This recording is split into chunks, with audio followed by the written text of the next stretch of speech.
Satreskrim Polres Garut, Jawa Barat kembali meringkus Dadang Buaya, residivis kasus penyerangan kantor Koramil dan Polsek Pamengpek yang sempat viral pada Mei 2021 lalu.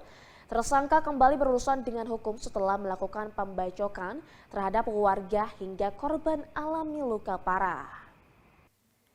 Inilah sosok Dadang Buaya dan seorang rekannya yang akhirnya berhasil ditangkap polisi setelah melakukan penganiayaan terhadap warga di kawasan Garut Selatan, tepatnya di Jalan Milamare, Desa Paas, Kecamatan Pamengpek. Kejadian berawal saat itu mobil pelaku yang diduga dikendarai dalam keadaan mabuk hampir menabrak kedua korban yang tengah berboncengan.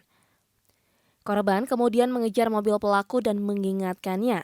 Nahas yang diingatkan ternyata Dadang Buaya, preman kawakan di wilayah Garut Selatan yang kerap berurusan dengan aparat.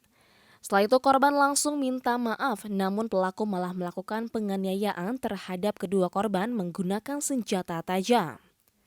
Akibat tebasan benda tajam tersebut, korban bernama Roni mengalami luka robek di bagian punggung sebelah kanan dan tangan.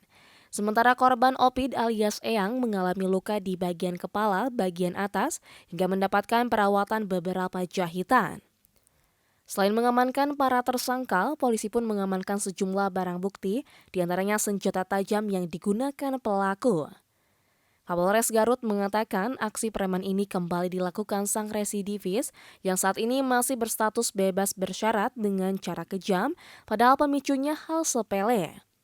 Untuk itu pihaknya pun menjeratnya dengan pasal penganiayaan dengan ancaman hukuman 7 tahun penjara. Terkait dengan kejadian pembacokan secara bersama-sama terhadap dua orang korban warga Cibalong atau Pamengpek yang dimana terluka cukup parah yang dilakukan oleh dua orang.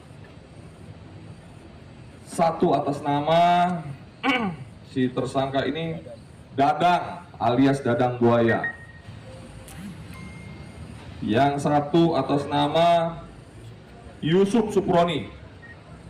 Dan ingat, saudara Dadang Buaya ini masih atau menjalani pembebasan bersyarat.